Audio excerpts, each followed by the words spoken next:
Mark P. Otten back with you. Okay, so this is your two-way ANOVA lesson for Psych 320. Two-way, suggesting two independent variables. So I'm going to get right into it with a few notes to set this up, and then we're going to integrate in a little bit of Excel and a little bit of SPSS. So, as I mentioned, two-way implies two independent variables, still one dependent variable. And there is a two-way regression as well. We'll talk about. The video for that is the 2IV regression. So you can start with this by thinking about this is just a regular one-way ANOVA, but then it's also another one-way ANOVA on top of that. So you're going to measure the effects of each independent variable independently on the dependent variable. Both independent variables could be independent samples, and both could be dependent samples, or there could be one of each, which is called a mixed design. And since you have two, all combinations are possible. So we're going to start with an independent samples example, meaning that both independent variables are of independent samples, and we'll go from there. The one-way ANOVA effect. So when we did an ANOVA before with just one IV, we just called it a one-way ANOVA, and we rejected our null hypothesis, or we didn't, based on the effect of that IV. Well, that effect, we could have all along been calling it a main effect, but we didn't.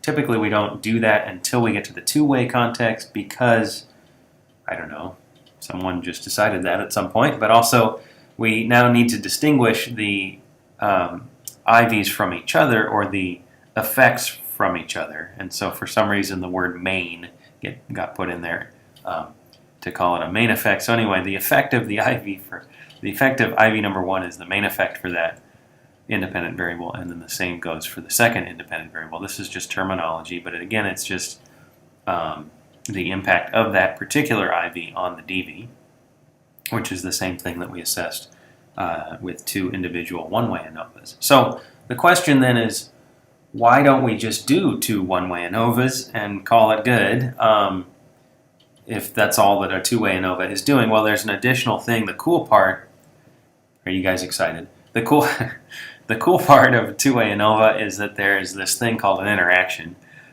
which really, this is really pervasive. It's everywhere in psychology research when we talk about psychological variables. For example, it's really hard to measure your feelings, right? When you're trying to take a questionnaire, for example, in psychology research, you're trying to report how you feel.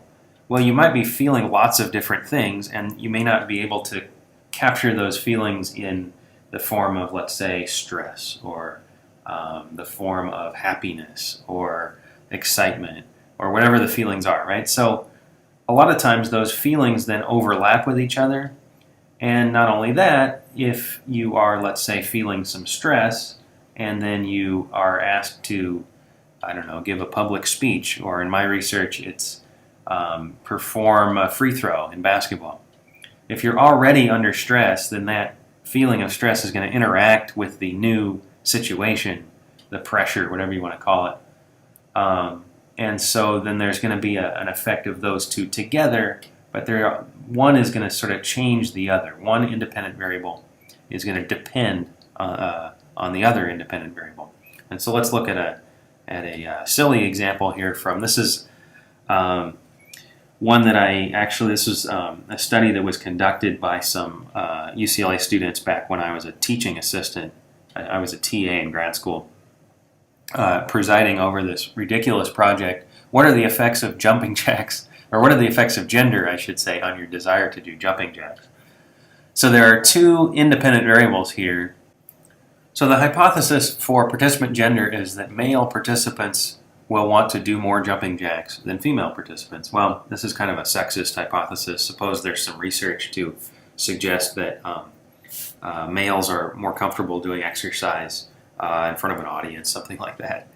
That would then justify this hypothesis, which I'm not fully on board with, and as you'll see in our results, we may not get support for this hypothesis in the end.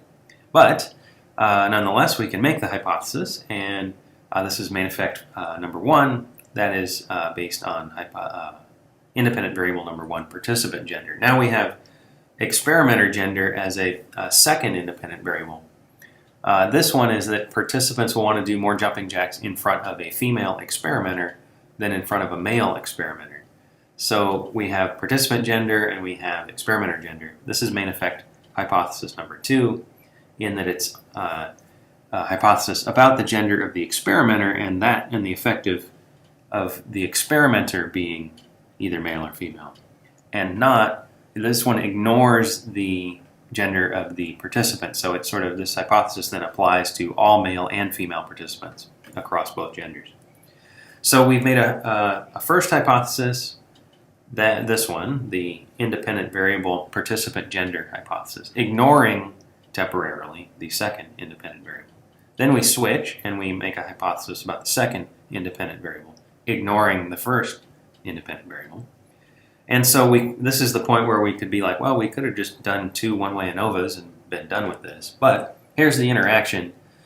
And this, oftentimes, the interaction is when you do a 2-way ANOVA. This is the key hypothesis. This is the one that perhaps is most interesting to test, or the researcher is most interested in finding out the results of. So in this case, that was true, and that was that male participants will want to do more jumping jacks in front of a female experimenter, but the female participants will not have the same pattern. So there's something different going on for male participants than for female participants. Thus, experimenter gender and participant gender are dependent on each other. So in this case, male participants will want to do more jumping jacks in front of a female because, I don't know, there's probably justification for that, in that maybe the males want to like show off in front of the female or something like that.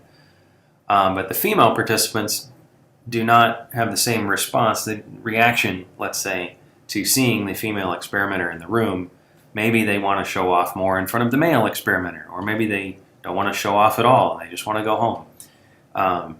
Either way, there's something different going on when a male participant walks in and sees the female experimenter, right, as compared to when a female participant walks in and sees the female experimenter. So that's what the interaction is going to allow us to test. This was funny when the students did this. They asked people to come in and do jumping jacks for 1 minute and like choose how many jumping jacks they want to do. So they could just do 0 if they wanted, or they could go the whole time. The only problem with their experiment was that there was like 20 people in the discussion section, and of those people there were only like 3 male students coming in as participants, so they really couldn't test the participant hypotheses very well. So what I decided to do here was just even things out and edit the data a little bit, supposing that we had 3 participants in each category. And so here is your hypothetical data for the different categories here. Whenever you have a 2-way ANOVA, you can make a table like this with one independent variable on the columns and the other independent variable on the rows. So it's pretty easy to organize once you have the means. And so in this case, you have 3 people in each group. Hypothetically, then those 3 people then feed into each box for a total of 12 people in this case. So for example, in the male-male category, that's male participants walking in, seeing a male experimenter, and deciding how many jumping jacks to do. The mean there was 5, so that's the lowest mean. You can already, if you're thinking back to our hypotheses, you can already perhaps think that these data will not be consistent with the hypotheses because the male participants are doing fewer jumping jacks, and you see that in the male participant female experimenter category. Despite being perhaps inspired by seeing a female experimenter in the room, they are only doing 10 jumping jacks, which is a little bit more than they did in front of the male experimenter, but not that many, and certainly not more than the females, because in the female participant categories, here we have 10 jumping jacks on average for the 3 people. In the male experimenter category, and 25, that's the big number. The real athletes in the group were the female participants doing jumping jacks in front of the female experimenter. So let's go ahead and transfer this over to Excel and talk about whether our hypotheses appear to be supported or not. Okay, so when it comes to evaluating our hypotheses, there's two steps basically. The first step is to interpret prior to actually doing any complex calculations, and the second step then is to do those calculations but let SPSS do the work for you. I'm not going to have you guys calculating sums of squares, mean squares, all that good ANOVA stuff, in this case for two-way ANOVA, because, well, it would take a while. The process is similar to a one-way ANOVA process when calculating those values and those F statistics. But you've already done it for the one-way ANOVA case. You've shown me that you can do it, so I am not too worried about you being able to do it again here in two-way ANOVA case. And the most important thing for me in Psych 320 is for you to be able to interpret the results here. So for hypothesis number one, male participants will want to do more jumping jacks than female participants. Well, in this case, we're ignoring experimenter gender, and so we're going to make two means here. These are your marginal means for participant gender. So these are going to be 7.5 and 17.5. The 7.5 is the average of 5 and 10, and those are your male participant means, or the means for male participants across both experimenter genders. And then same thing here, 10 and 25, those are your female participant means. So when we get this 7.5, that's our mean for all male participants, regardless of experimenter gender, and the 17.5 is the mean for all female participants.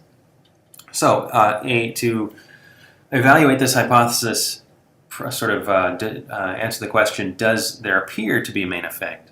We would say yes here for participant gender, because 17.5 is greater than 7.5, or 17.5 is unequal to 7.5. The only scenario here really that would suggest no main effect would be if the two marginal means here were the same as each other. So if 7.5 and 7.5, let's say, were the two marginal means, then we would speculate that there does not appear to be a main effect. But since those two values are different in this case, then we would say there does appear to be a main effect. Okay, so for the second hypothesis, the main effect of the other independent variable will be evaluated. So this is that participants will want to do more jumping jacks in front of the female experimenter, ignoring participant gender temporarily for this one. So for here, we're going to go and get our marginal means, but we're going to get them on the side here. These are the row marginal means, and so this is 7.5 and 17.5. These are not always going to be the same as your column marginal means as they are here, but if we go across, this is just kind of the way the numbers ended up shaking out for this example. If you go across here, 5 and 10, that's row 1. The mean of those two values is 7.5. The mean of 10 and 25 going across row 2 is 17.5. So again, those values appear to be different from each other. They're not the same, and so that implies that we may see a main effect for experimenter gender as well, in that participants wanted to do more jumping jacks in front of the female experimenter than in front of the male overall. So I keep saying these effects appear to exist. This is preliminary, and the reason for that is because we need to go to SPSS we're going to get a p-value actually for each effect. So you're going to get a p-value for participant gender, and you're going to get a p-value for experimenter gender, and those p-values, if less than 0.05, will confirm, yes, there is a main effect. Or if greater than 0.05, will confirm that even though there appears to be a main effect, it is not significant. So we'll get to that in a minute. The third and final hypothesis here for our two-way ANOVA is the interaction hypothesis. Now this can also be evaluated by way of the table. There's a graph that SPSS will give you and that you can actually draw out yourself if you want, that will further assist you if you like. But from the table here, we go back in. We don't need the marginal means anymore. All we need is the 4 cell means here from the main table, 5, 10, 10, and 25 in this case. And if we evaluate these, we'll be able to determine whether there appears to be an interaction or not. So what we can do is either go down the columns or go across the rows. We don't have to do both. Doing both would be redundant. So I'm just going to go down the columns and compare the effects here. So for column 1, 10 and 5 are the two values. if you subtract those, so you're going to get, let's say, 5 minus 10 for male participants, that's going to give you a negative 5, or a difference of 5 as you go from row 1 here in column 1 to row 2 in column 2. That's a difference of 5. Now, if we're going to do the comparison, we're going to go to column 2, and we're going to expect, if there's no interaction, we're going to expect a difference of 5 again there. So, for example, here we go 10 minus 25, that's a difference of 15, or negative 15. That is different than the number that we got when subtracting column 1. So again, if you're subtracting here, you can actually do it either way as long as you're consistent. Whether you subtract 5 minus 10 or 10 minus 5 is okay, but you have to then just remain consistent. How you do it in the subtraction in column 1 needs to match how you do it in column 2. So again, 5 minus 10 gives you negative 5 in column 1. 10 minus 25 gives you negative 15. Those two numbers are unequal, negative 5 and negative 15. That suggests then that there is an interaction. In words, what does that mean? Well, we're looking first at column 1, and we're looking at male participants only, and we're seeing that in front of the female experimenter, male participants are doing slightly more jumping jacks, 10 compared to 5. For female participants are actually doing a lot more. They're doing 25 jumping jacks on average compared to 10 in front of the male experimenter. 25, that is, in front of the female experimenter. So the way to say that would be something like female participants are doing way more jumping jacks in front of the female experimenter. Male participants are merely doing a few more jumping jacks in front of the female experimenter. And so that would be the way to say it in words. Again, in numbers, 5 minus 10, negative 5 is a different number than 10 minus 25, negative 15. And as long as those two numbers are different, an interaction is implied. And again, for that, we're going to go back to SPSS and look for a p-value to confirm whether that implied interaction is significant or whether it's not, based on whether the p-value is less than 0.05 or not. So we'll do that next. I wanted to give you a couple of other scenarios, though, just to allow you to practice with this table. So I'm going to delete the marginal means. We're going to do a couple of practice rounds here with different numbers. So I'm going to change this 25 here, and I'm going to make it 15, and we're going to see what we got now. So if we're going to evaluate our hypotheses here, we're going to go back to, let's say, hypothesis 1, hypothesizing that male participants will do more jumping jacks. Okay, so we're going to go back to the marginal means here. The first one here in column 1 here is 7.5. The second one is now 12.5, right? The average of 10 and 15. So there does appear to be a main effect in that female participants are doing more jumping jacks, but now it's a little bit smaller of an effect. So maybe we won't see significance where we did before in that. For hypothesis number 2, the experimenter gender hypothesis, we're going to calculate our marginal means. We're going to get 7.5. We're going to get 12.5 again. So again, it looks like participants are doing more jumping jacks in front of the female experimenter, but maybe not quite as big a difference as last time. But we would conclude, since those numbers are different for both the marginal means of IV1 and also IV2, since those numbers are different, we would conclude that there does appear to be a main effect upcoming. For the interaction, however, we see 5 minus 10 now, negative 5. That's the same as before. But now we do the second column subtraction, 10 minus 15. That's also negative 5. So those columns match each other when you subtract going down. Again, 5 minus 10 for the first column, negative 5. 10 minus 15 for the second column, again, negative 5. So those two numbers are the same. Those two numbers then imply that there is no interaction here. And in words, that would be that the male participants are doing 5 more jumping jacks on average in front of the female experimenter. Female participants are also doing 5 more jumping jacks on average in front of the female experimenter. So everybody is doing 5 more jumping jacks in front of the female experimenter, and thus there is no relationship between participant gender and experimenter gender. because participant gender doesn't matter. Everybody, male or female, is doing 5 more jumping jacks on average in front of the female experimenter. Okay, let me give you one more here that will then give you one more practice round. So I'm going to give you a 5 there in that lower right column. Everything else is still going to stay the same. And we'll proceed from there. So I'm going to go back to the first hypothesis again. Hypothesis 1 is that the males will be doing more jumping jacks. We're going to get our marginal means here of 7.5 and 7.5 now, right? Because 10 and 5, the average either way is 7.5. So now no main effect is implied, right? Male participants and female participants are each doing 7.5 on average jumping jacks in this experiment. If we go to hypothesis 2, we're going to see the similar outcome here, 7.5 and now 7.5. So here, main effect number 2 is also looking non-significant, and that is that the male experimenter is inspiring the same amount of jumping jacks as the female experimenter. So we have no main effects for either now, it looks like, by this example. Then we go in for the interaction, and it's going to be a little bit different again. So let me remind you, I didn't do this in the last version of this example, and that is show you the interaction hypothesis over here on the left. I think it's on your left. Yes, that's on your left. Male participants will want to do more jumping jacks in front of the female experimenter, but female participants will not. Okay, so that's the column comparisons here. We're doing 5 minus 10 again in the first column. That's a negative 5. Now we do 10 minus 5, and that's a positive 5.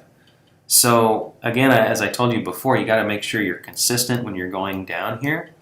So if you're doing 5 minus 10 in the first column, you got to do 10 minus 5 because the order is switched in the second column. And so that's going to give you a negative 5 and a plus 5 by those subtracted values. And so since those values are different, that implies an interaction. In words, what do we have? We have, again, male participants are doing, on average, 5 more jumping jacks in front of the female experimenter. But female participants are actually doing 5 more jumping jacks in front of the male experimenter. And so this interaction actually is a little bit more consistent with our hypothesis, or would be, in that the numbers are different there, and that male participants are doing more jumping jacks in front of the female, while the female participants are not. Okay, so I'm going to go back to our original example. I'm going to wipe out these numbers here for a second. Again, I'm going to reinsert the 25 here. This data then is going to be fed into SPSS, and we're going to test the hypotheses that we came out with, or that we had originally. The marginal means here were at like so, implying that there were expected main effects because these marginal means were different from each other for both IV1 and IV2. And the interaction, 5 minus 10, negative 5, 10 minus 25, negative 15, those numbers were different. And so that implied that we had an interaction, or we're expecting an interaction as well. Okay, let's let SPSS confirm or deny these effects for us. Okay, so here is your data in SPSS. SPSS on the left there, Excel on the right. Let me talk to you a little bit about this data entry first, because it requires a little bit of explanation. So the first thing I did was I went to variable view. I entered in my independent variables in columns 1 and 2, or for columns 1 and 2, and jumping jacks, that's my dependent variable in the third column. For participant gender, I went to values here, and I clicked on the little box there to allow me to label the values here, 1 as female and 2 as male, and I did the same thing for experimenter gender as well. So that's already here, and if you're watching this and you're like, I have no idea how to do that, well, come talk to me. There was actually, I covered this in a little bit more detail when we did our one-way ANOVA lesson, so you can also refer back to that video. If you set that up, then you can go ahead and enter in your jumping jacks alongside the labels of participant gender and experimenter gender. So you can keep it all straight, and to toggle between the 1s and 2s versus the labels of female and male, again, you use the A1 button up here, which allows you to see And remember, whether you coded female as 1 or male as 1, in this case female was 1 and male was 2. So those are just your labels, and then the jumping jacks values here, I actually, to supplement this example, I told you originally that these numbers in the boxes were means of 3 people, but I didn't actually give you the individual people's or person's values. And so these are them. The means will work out accordingly. So for example, for female experimenter, female participant category, that's the lower right here in the Excel chart, that's the 25. And so if you're going to take the average of 21, 25, and 29, it's going to work out to be 25, and so on. So you can see if you look at those 3 numbers per category and you average them together, you'll see that the means are going to work out like the chart there. Okay, so this is made up data, but it's based on a real experiment. And so from there, in order to run your, now again, this is independent samples two-way ANOVA. That is, there are 2 IVs and each one is assessed independently, or those samples within the IV are independent of each other. So in this case, what that means is that for experimenter gender, the male participants, or the male experimenter is a different person than the female experimenter, right? For participant gender, the male participants are different people than the female participants, and also that this implies that those participants don't know each other, and that the experimenters also don't know each other or collaborate in any way. So in real life, when you're running an experiment like this, your experimenters can know each other if you want them to, but as long as they're being unbiased in their behavior, they're not influencing each other, they're not in the same room as each other, let's say, then you're going to be safe. So, okay, so independent samples here. In order to assess their effects, we go to Analyze General Linear Model and Univariate. It's the same place we went for independent samples one-way ANOVA. We're going to declare jumping jacks as our dependent variable. Both independent variables go into the fixed factor slot. And then I'm going to grab a couple of things here along the way. So I'm going to click on Plots. This is going to give us a graph of that sort of illustrates the box that you see in Excel there. And it's going to give us some options for nice interpretation of the interaction in particular. So I'm going to go ahead. You can flip these if you want, but I'm going to put participant gender on horizontal axis and experimenter gender on separate lines, and click Add. Again, you can flip those if you want. It doesn't actually matter which one goes where. The graph will look a little bit different, but the interpretation will be the same. It's similar to when you get a scatter plot for your correlation. You can choose your X and Y axes however you'd like, but ultimately the answer will be the same. Okay, so I'm going to click Add and Continue, and then also I'm going to click on Options and Descriptive Statistics just to confirm our 4 means as we go along. Those are your 4 combinations of male and female participant and experimenter gender. Okay, so click Continue, click OK. You're going to get your output here eventually. There it is. Okay, so it gives you a little bit extra here. This is the descriptive statistics that I asked for come first, and these means then you can match up to the table that you've already created. They should match up.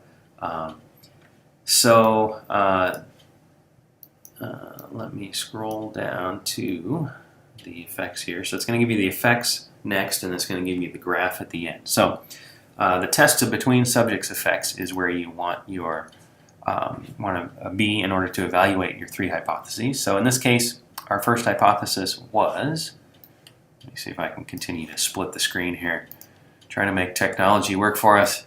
Come on. Okay. So your first hypothesis was about male participants. So if you go to the test of between subjects effects box, you're going to find the participant row, and that's whatever you labeled your column in SPSS originally, your column of data. We labeled it participant. So that row has 300 for a sum of squares, 1 for degrees of freedom, 300 for mean square, an F of 11.881, and a p-value of 0.009. And so all of those numbers, those sums of squares, that F value, those can be calculated.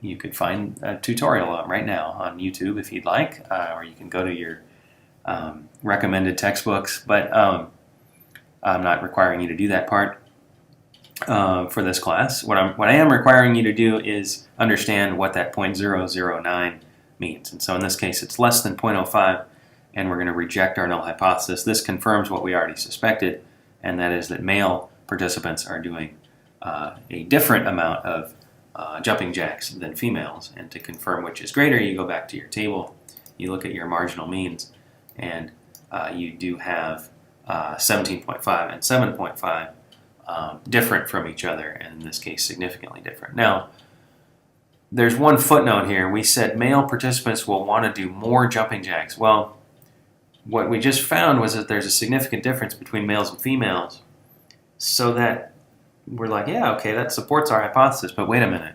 Female participants are actually doing more jumping jacks than male participants. So we reject our null hypothesis in this case, conclude that there are different numbers of jumping jacks being done by the male and female participants. But in this case, the females actually did more than the males. And so you always want to go back to your means at the end. Yes, you have a significant effect, but what is that effect? And you want to confirm that.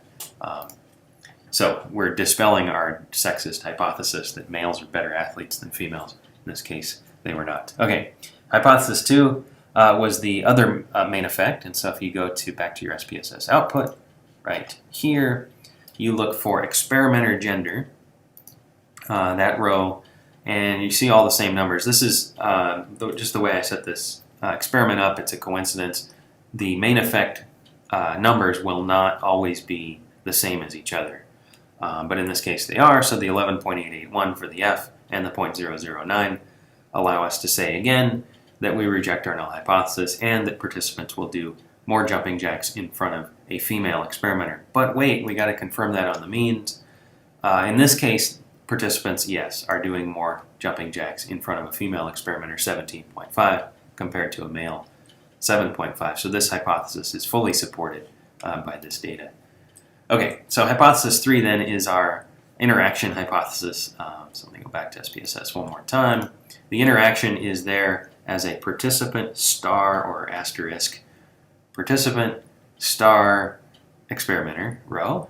Your sum of squares 75, degrees of freedom 1, mean square 75, F 2.97, and a p-value of 0.123. So p-value 0.123 greater than 0.05 leads us to not reject this null hypothesis. So our interaction is not significant. And if you go back to the data, we saw 5 minus 10, negative 5. That's different than 10 minus 25, negative 15. So we suspected an interaction, but in this case, it's just not big enough of an interaction to call for significance. And we only had 3 people in each category, so that's our first explanation of why an apparent interaction is not turning up significant, and that is because when we do this math, if we have larger samples, we're more likely to get a larger F value ultimately and a p-value less than 0.05. So it's not that there is no interaction here in appearance, it's that there's no interaction by the math, or officially by the p-value, no interaction. And that's okay. You can have the appearance of an interaction, but not an actual significant one in real life. For your exam purposes and for your homework, I'll try to make these consistent so that if there appears an interaction, there will be, in fact, a significant one as well. But in this example, this is more like real life, and there appeared to be one, but there is not. Okay, so let me show you the graph as a final piece here for the two-way independent samples ANOVA. The graph here, we chose participant gender to be on the x-axis and experimenter gender to be on the separate line. So let me compare this to our 4 means in the table here. Let's find them. So these are not the marginal means graph, these are the 4 original means in the 4 cells. So we have 5 for our male participant, male experimenter condition, and that is down here. This is the lower right, the dot corresponding to male participant, and the green line here is male experimenter. Then the 10 for male experimenter female participant, that's the upper right here, that's connected because that's on the male experimenter line. So it's as if this green line here is being drawn from 5 to 10, going across the row. And so again, the lower right corner is the 5 here. The connector on the graph, the 10, that's female participant, and male experimenter, the 10, in the upper right corner of the Excel table. That leaves us with this female experimenter line. So the female experimenter line starts at 10 and ends at 25, or begins at 25, I should say, and ends at 10. What does this all mean? Well, this graph is a nice rule of thumb for evaluating an interaction. And in this case, we said that there appears to be an interaction. And on the graph, that's suggested by the fact that these lines are not parallel to each other. So the rule is, if the lines are parallel to each other, there is definitely not an interaction. If the lines are not parallel to each other, as they are not here, it appears that maybe there is an interaction, and we should go investigate. Same thing as when we subtracted here using the table. We did 5 minus 10. That was different than 10 minus 25. We said there appears to be an interaction. If, let's say, the 5 minus 10, negative 5, were then carried over to the second column, and we had a negative 5 there as well, then we would have implied no interaction, and then the lines on the graph would have been parallel. So again, parallel lines on the graph suggest no interaction. Non-parallel lines suggest there appears to be an interaction, and in this case, there appeared to be one, but we ultimately did not get a significant one in the end.